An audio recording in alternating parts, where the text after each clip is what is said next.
दौरे पर पहुंचे पीएम मोदी। सर्वोच्च नागरिक सम्मान से हुआ सम्मान। संसद को पीएम मोदी ने किया संबोधित।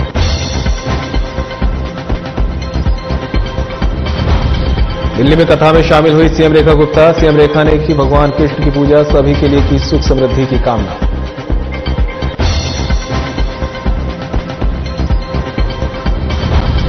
अमरनाथ यात्रा की शुरुआत पर सीएम रेखा गुप्ता का ट्वीट लिखा। यात्रा पर प्रशासन स्नान कर रहे श्रद्धालुओं को शुभकामनाएं।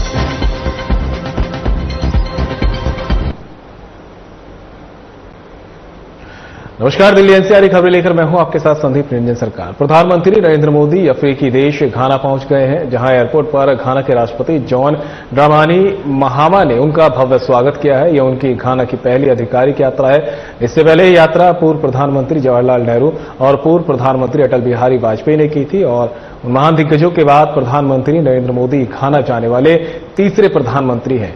आपको बता दें कि 3 दशक बाद भारत का कोई प्रधानमंत्री घाना के दौरे पर पहुंचा है।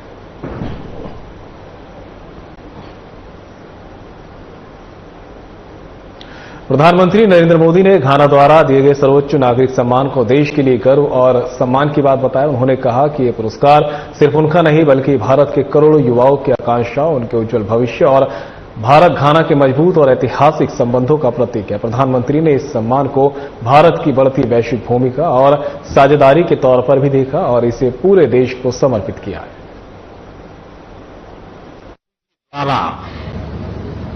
घाना के राष्ट्रीय award the officer of the order of the star of घाना से सम्मानित किया जाना मेरे लिए अत्यंत गर्व और सम्मान की बात है। मैं राष्ट्रपति महामा जी, घाना सरकार और घाना के लोगों का हृदय से आभार प्रकट करता हूं। मैं इस सम्मान को 140 करोड़ भारतीयों की ओर से विनम्रता के साथ स्वीकार करता हूं। यह सम्मान मैं हमारे युवाओं की आकांक्षाओं को, उनके उज्जवल भविष्य को, हमारी समृद्ध सांस्कृतिक विविधता और परंपराओं को और भारत घाना के ऐतिहासिक संबंधों को समर्पित करता हूं। प्रधानमंत्री नरेंद्र मोदी को घाना के सर्वोच्च राष्ट्रीय सम्मान office of the star of घाना से सम्मानित किया गया है। यह सम्मान उनके भारत और घाना के बीच द्विपक्षीय संबंधों को मजबूत करने, वैश्विक स्तर पर सहयोग बढ़ाने और दक्षिण सहयोग को प्रोत्साहित करने में उनके उल्लेखनीय योगदान के लिए दिया गया है। यह पुरस्कार घाना द्वारा विदेशी नेताओं को दिया जाने वाला सर्वोच्च नागरिक सम्मान है।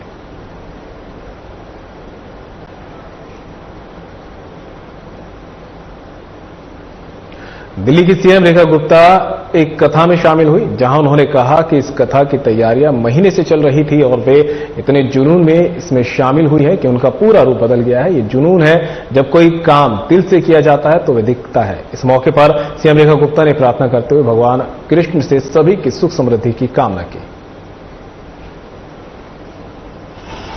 हमारे महाराज जी हर वर्ष पीतमपुरा में भागवत का कथा वचन करते हैं और बड़ी संख्या में आए हुए भक्तों को कथा श्रवण का मौका मिलता है।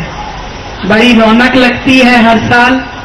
और इस साल हमारे भाई संदीप भट्ट जी अपनी पूरी फाउंडेशन के साथ इस आयोजन में जुड़े। एक बार जोरदार तालियों से भाई इनको बधाई दो कि श्रीमद् भागवत जी की सेवा करने का इन्हें मौका मिला। और न्यूयॉर्क से आई तेजीन चौडोनबी को, इनको भी बहुत बहुत बधाई दो कि आज भारतीय परंपराएं, भारतीय उत्सव किस तरीके से पूरे विश्व में लोगों का आकर्षण बन रहे हैं और हर व्यक्ति प्रभु श्री कृष्ण की भक्ति में लीन होना चाहता है।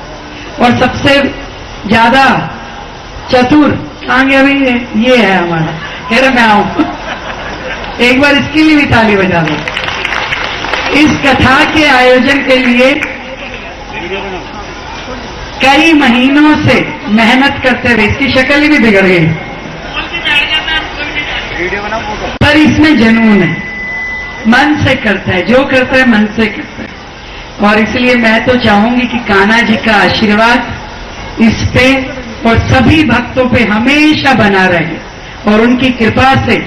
भाई मैं अभी सीधा गिरिराज जी से आई 2 दिन पहले और मैंने पैदल नंगे पैर परिक्रमा करी और प्रभु के चरणों में यही मांगा कि प्रभु दिल्ली के मेरे सभी भाई बहनों को अपना आशीर्वाद देके रखना, सबके चेहरों पे हमेशा हंसी मुस्कुराहट, उनके घर में समृद्धि स्वास्थ्य हमेशा बना रहे। तो आज फिर मुझे गिरिराज जी की, मैं सोची थी कल आऊंगी रुक्मणी विवाह में, पर कल का एक ऐसा आयोजन आ गया जिसके कारण से मुझे नोएडा की तरफ जाना पड़ रहा है। तो मैंने फिर विनोद को फोन किया, मैं कहा भाई मैं तो आज ही आ रही हूं। कह रहा दीदी आ जाओ, आज गिरिराज जी है। मैं कहा चलो, भगवान की जब जो होना है वो पहले से ईश्वर ने तय कर रखा है, तो हम कौन है, तो वो बुलाने वाला, वो दर्शन देने वाला। और आप सब ने इतना सुंदर आयोजन किया और आज बहनों को जो सिलाई मशीन बांटी जा रही है दलाई लामा जी के जन्म दिवस के उपलक्ष्य में, ये सुंदर आयोजन, और हम सब उनकी लंबी आयु और स्वस्थ जीवन की कामना करते हैं। और आज जिन सभी बहनों को मशीन मिल रही है उनको भी मेरी ओर से ढेर सारी बधाई। एक बार तुम लोग अलग से जयकारा लगाओ भाई, बाकी बिहारी लाल की। अमरनाथ यात्रा को लेकर दिल्ली की सीएम रेखा गुप्ता ने सोशल मीडिया पर पोस्ट किया। सीएम रेखा ने लिखा, श्रद्धा, साधना और शिव भक्ति का पावन पर्व श्री अमरनाथ यात्रा प्रारंभ हो गई है। हिमालय की पुण्य भूमि में स्थित बाबा बर्फानी का दिव्य धाम सनातन संस्कृति की जीवंत विरासत और भारत की आध्यात्मिक चेतना का प्रतीक है। ये यात्रा आस्था, आत्मबल और राष्ट्र की सांस्कृतिक अखंडता का एक आलोकमय पथ है। इस पुण्यमय यात्रा पर प्रस्थान कर रहे सभी श्रद्धालुओं को हार्दिक शुभकामनाएं।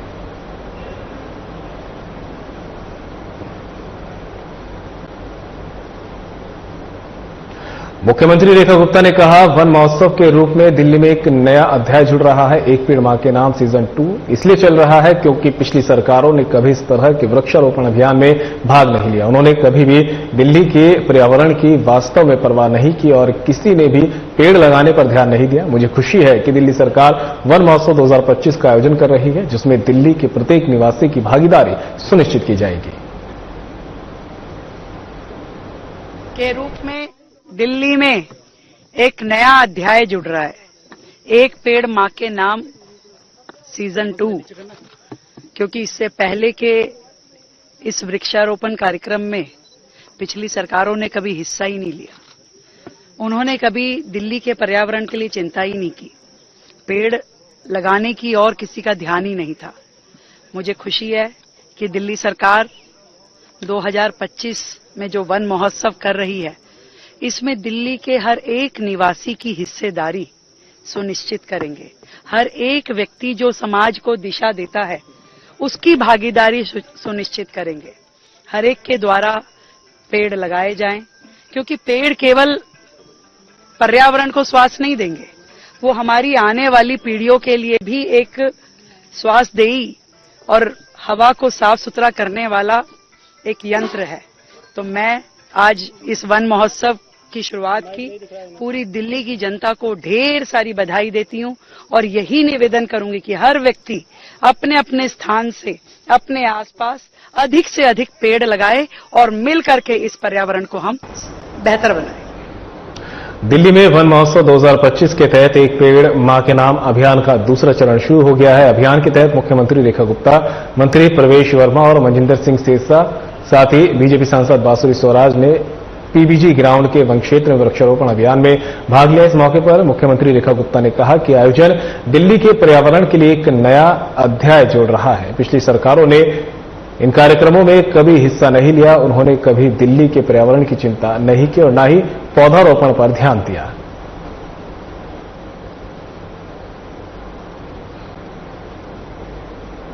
दिल्ली के बाहरी उत्तरी जिले में एक सप्ताह में 2 शव मिलने से हड़कंप मच गया है। घटनास्थल से कुछ तस्वीरें सामने आई है। फिलहाल पुलिस अधिकारी मौके पर मौजूद है और मामले की जांच कर रहे हैं।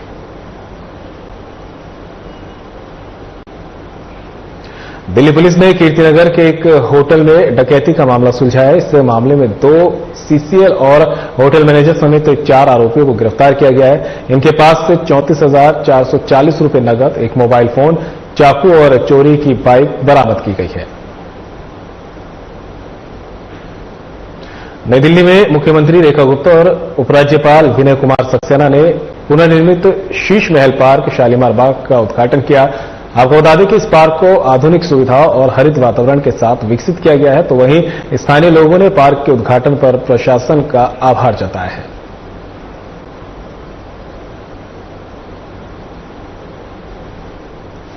दिल्ली अध्यक्ष वीरेंद्र सचदेवा का बयान सामने आया है, जिसमें उन्होंने पिछली सरकार पर तंज कसते हुए कहा कि प्रधानमंत्री मोदी व्यापार करने में आसानी की बात करते हैं, लेकिन पहले दिल्ली में एक सरकार थी जिसने ऐसा नहीं होने दिया। रेखा जी को सुनना चाहते हैं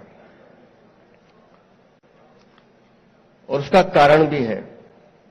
जैसे सिरसा जी ने कहा, जैसे आशीष भाई ने कहा और फिर प्रवीण जी और मनोज भाई ने भी कहा, हम सब समाज में काम करते हैं, लेकिन मैं हैरान होता हूं कि 24x7 सुबह 6 बजे से लेकर रात के 1 बजे तक एक बहन कैसे दिल्ली की चिंता कर सकती है। ऐसी मुख्यमंत्री हमारे बीच में बैठे हैं। ये सुनने में बहुत आसान लगता है कि लाइसेंस खत्म कर दिया। ये बिल्कुल ऐसे लगता है कि जैसे किसी टाइगर के मुंह से हिरन को निकाल के लाए।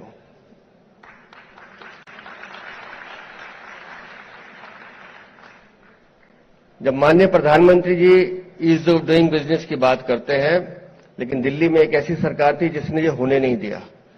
लेकिन भारतीय जनता पार्टी रेखा गुप्ता की सरकार ने ये मात्र 120 दिन में, 125 दिन में करके दिखाया। तो उसके पीछे जो विजन है वो भारतीय जनता पार्टी का विजन है। वो उन व्यापारियों के हित में काम करने वाली पार्टी का विजन है जिसकी संकल्प पत्र में हम घोषणा करते आए।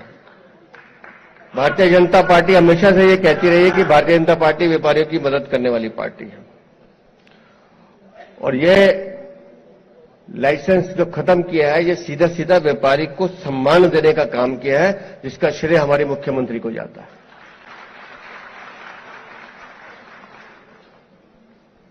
और ये एक काम नहीं है, लगातार कुछ ना कुछ नया करना, लगातार दिल्ली को बेहतर बनाने की दिशा में काम करना।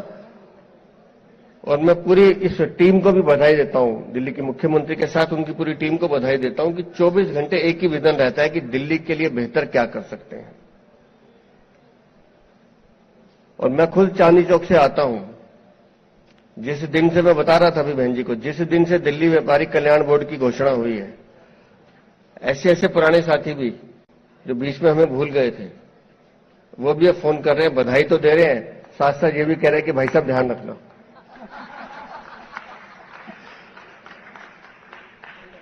दिल्ली व्यापारी कल्याण बोर्ड क्या? दिल्ली व्यापारी कल्याण बोर्ड की वो कल्याण बोर्ड जो व्यापारियों के हितों की बात करेगा, उसकी नीति में आप लोग खुद शामिल होंगे। ये है दिल्ली व्यापारी कल्याण बोर्ड कि अब दिल्ली का व्यापारी तय करेगा कि व्यापार को कैसे बढ़ाना है।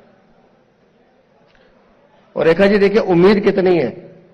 व्यापारी कल्याण बोर्ड बना या जिस तरह से हमारी सरकार काम कर रही है, तो लोगों को लगता है कि अब कुछ भी असंभव नहीं है। एक व्यापारी प्रतिनिधि यहां बैठे, नाम नहीं लूंगा, जब पहली बार उन्होंने मुझे सुझाव दिया तो मुझे थोड़ा अनरीजनेबल लगा, लेकिन फिर उन्होंने कहा नहीं ऐसा हो सकता है जी, कि बोले दिल्ली में जब आप इतनी हमारी चिंता कर रहे हो तो अब हमारे गोदामों की भी चिंता करो।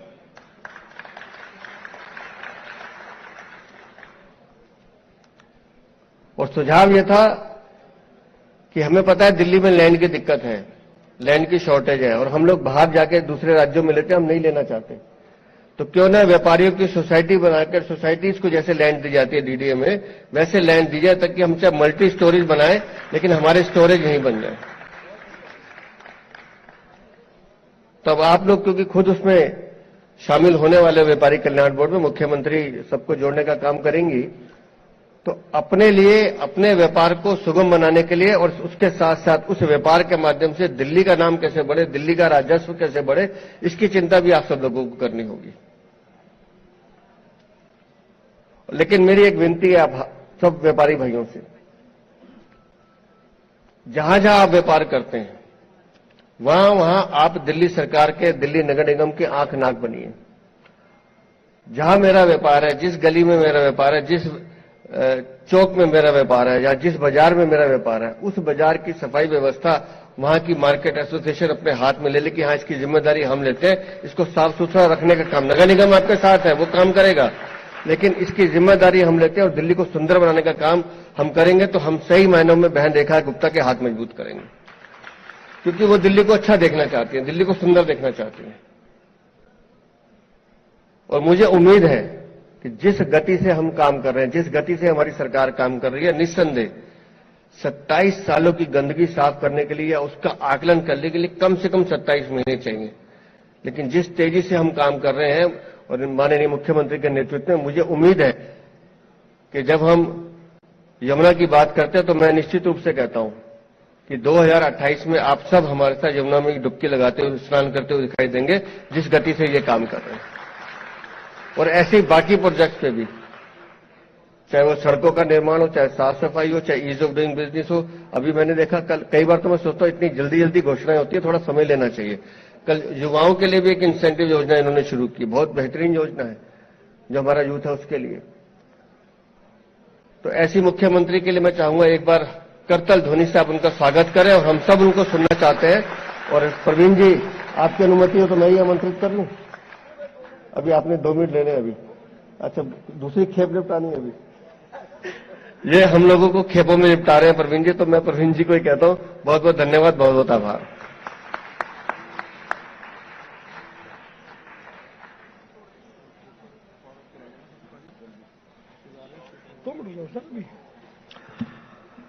हम सब निश्चित रूप से दिल्ली के मुख्यमंत्री को सुनना चाहते हैं, लेकिन मैं 4-5 विषय आदरणीय मुख्यमंत्री जी के संज्ञान में लाना चाहता हूं, जो पॉलिसी मैटर्स है। बाकी तो जो रूटीन के विषय वो व्यापार कल्याण बोर्ड में के जरिए से हम करेंगे। मेरा निवेदन है कि दिल्ली के विभिन्न क्षेत्रों में सील की गई लगभग 13,000 दुकानों को डीसील करने का प्रयास तुरंत शुरू हो, और इसके साथ साथ भविष्य में यदि कोई सीलिंग होती है तो पहले अधिकारियों को ये निर्देश दिया जाए कि दिल्ली नगर निगम के प्रावधानों का पूर्ण रूप से पालन किया जाए। दूसरा, हमारी ही दिल्ली नगर निगम में जब हमारी सरकार थी और योगेंद्र चंदोलिया जी उस समय स्थायी समिति के अध्यक्ष थे, 351 सड़कों को चिन्हित किया गया था। अरविंद केजरीवाल ने 351 सड़कों को आज तक ना तो मिक्स लैंड यूज में घोषित किया है, ना कमर्शियल किया है। तो मैं माननीय मुख्यमंत्री जी का ध्यान उस ओर दिलाना चाहता हूं। तीसरा, प्रॉपर्टी टैक्स की जो रिटर्न है उसकी स्क्रूटनी में मजे की बात यह है 20 साल पहले की भी वो स्क्रूटनी कर देती है।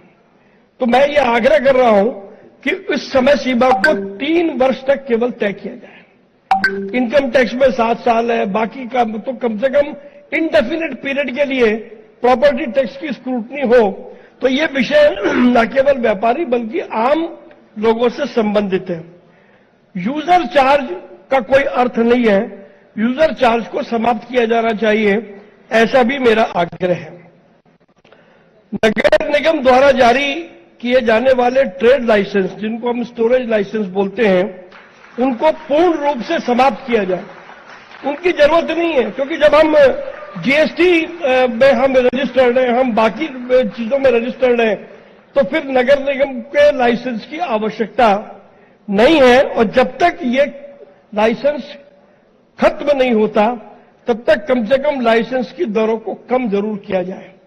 और हमसे पहले जो लोग थे उन्होंने लाइसेंस की फीस बहुत बढ़ा दी थी, तो लिहाजा लाइसेंस की फीस को रैशनलाइज किया जाए तो ये ईज ऑफ डूइंग बिजनेस की दिशा में एक बड़ा कदम होगा। इसके अलावा नगर निगम की जो आउटडोर एडवर्टाइजिंग पॉलिसी है, हम जो अपनी दुकानों पर बोर्ड लगाते हैं, उस बोर्ड के भी वो हमसे इतने पैसे ले रहे हैं जितने का वो बोर्ड नहीं है। तो लिहाजा उसको भी देखा जाए, ऐसा मेरा निवेदन है। मास्टर प्लान 2041 वो लागू होने वाला है, लेकिन उसमें काफी इनपुट पुरानी सरकार का था।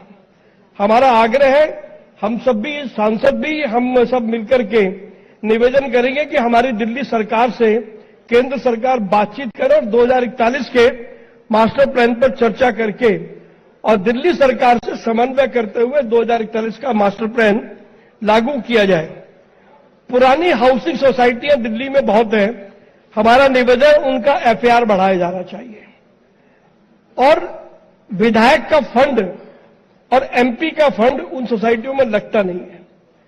तो विधायक की चिंता आप कर लेना और एमपी की चिंता हम केंद्र में करा लेंगे। तो कम से कम उन सोसाइटियों में हम काम करा सकें, ऐसा मेरा आपसे आग्रह है। आपने बहुत बड़ा फैसला लिया कांवड़ यात्राओं को फ्री में जगह और फ्री में बिजली देने का, उसके लिए मैं आपका अभिनंदन करता हूं। कांवड़ के साथ साथ हज की भी यात्राएं इसी तरीके से फ्री होती हैं। तो जब ये दो काम फ्री हो सकते हैं, तो आने वाली रामलीला में रामलीला कमेटियों को रामलीला की भूमि फ्री में दी जाए और बिजली फ्री में दी जाए, ऐसा मैं निवेदन कर रहा हूं। और ये निवेदन